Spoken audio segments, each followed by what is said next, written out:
and do the bot lane. Thank you very much. We're already discussing it as is. I want to start by bringing the team comps up once again because when we saw the pick and ban phase come out, it seemed like the NALCS had picked correctly, and I was actually flabbergasted at some of the picks coming out of the LPL. Kobe. Yeah, I You mean, just went over this. what? No, you didn't. I think it came down to the play here because up top, North America, they made a lot of mistakes early. Meteos gave up first blood in a lane, just trying to hold a lane. That happens a lot to junglers, actually. When they try and hold a lane, when the laner's actually not there, gave up the first blood. And then the bottom lane misplay, where Doublelift and Afromoo both went down, that kind of made North America try and start forcing fights, when really what you want to do is wait for Gangplank to generate money for his 2 items. I mean, he's a gold-generating machine. He's so effective at it, but he needs to get his Trinity Force Infinity Edge. And then Nivea also goes unsaid that Bergson needs to farm up as well. But they started forcing all these fights, and the LPL outplayed them. Yeah, let's bring up the replay of the bottom lane skirmish because we have 2 premier AD carry players here who can walk us through that. I don't know who wants to begin. So Afromoo is already always limited here. He's gonna die at 3v2. And Doublelift should just run away at this point, but he flashes too late on this Q flash from Brown. It's hard to react to, and then Clearlove gets the... You could tell he was scared.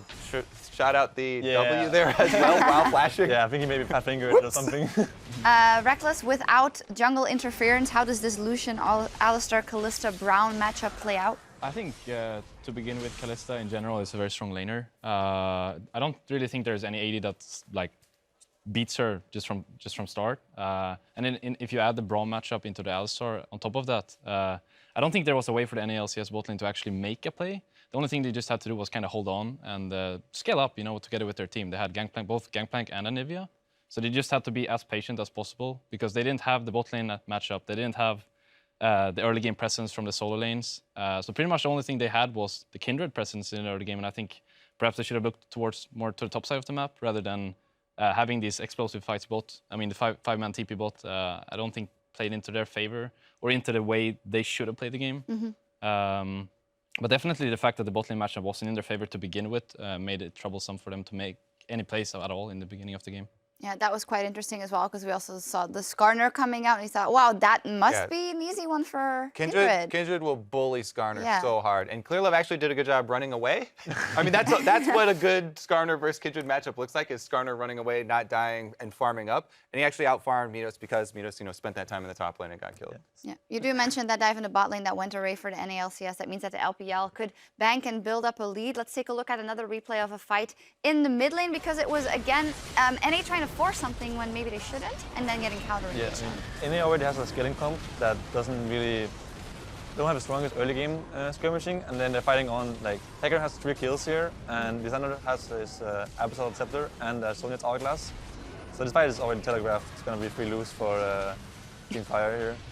Yeah, I mean, they're really just playing against themselves, I think. Yeah, when you fight on the Hecarim that just got his Triforce, and against Lysander with Sonya's Abyssal Scepter, you're just going to lose without even, like, if anything, it would be Ice who were making that sieging play, right? And after this fight, they end up falling so far behind, and 20-minute mark is coming out with Hecarim, Homeguard TP, and then, from there on, it's just really hard for NA, I think, to keep up the scaling because there's no lanes where you can just safely farm out because there's always going to be a guy coming to your lane and just punishing you for that. They messed up the early game. They're like, oh, we need to do something to fix it quick, but sometimes the best thing is hands off. So. Yeah, even before that, they had this dive on the bot tier 1 tower where they got like ace, I think, actually. Yeah. Like 4 for something, and it was already going even more worse, and then they just keep fighting mid lane, and twice in a row they dive mid lane, like 3-4 guys.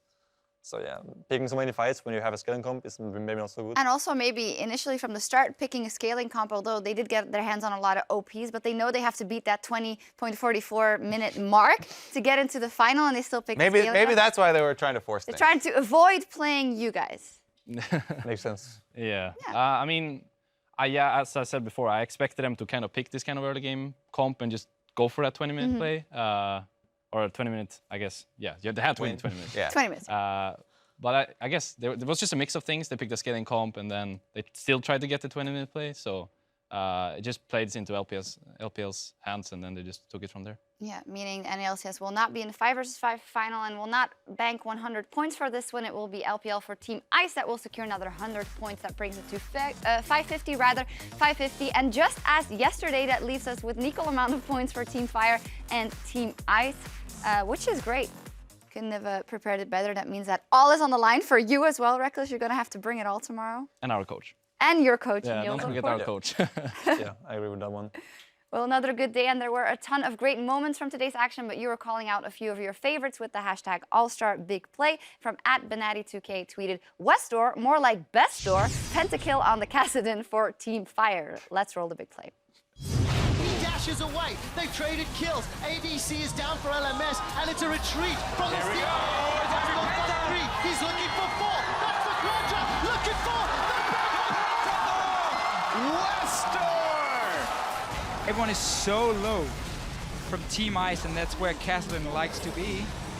Jumps in, jumps out. It's all planned, though. Yeah, that was more of a janitor play where you just come in at the end and you just take up every kills and then you look cool on the stream.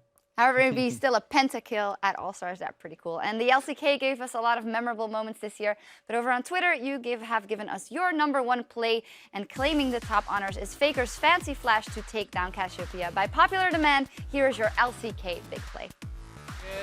Double 6, they get the flash from Nagne. Faker comes in. He's got the ult. He's got the kill. Beautiful, beautiful Faker game from SKT. Dodged that petrifying gaze so beautifully, I almost couldn't see it. Thinks Faker does. There we go, a very nice play as well. Maybe final words here. We'll look at the schedule in just a second, but a lot on the line tomorrow. We have tandem mode. How are you feeling about that? I mean, I've never really tried it out, so it's hard to tell, but it's definitely going to be interesting. I guess it depends on what you're kind of playing. If you were to play an AD carry, obviously the guy who's using the mouse is going to have an easier time. But if you were to play something that needs more like coordination in between the two, it might be really hard to pull off some good moves, obviously. But it's going to be fun, and I'm pretty excited for that. But in the end, EU versus LCK tomorrow that's our thing. Yeah, that best of 3 we'll see. Very exciting. That's going to do it for us today. But we will be back tomorrow with the final day of the 2015 All-Star event, starting with 20 players saddling up to play 10 computers in our tandem mode.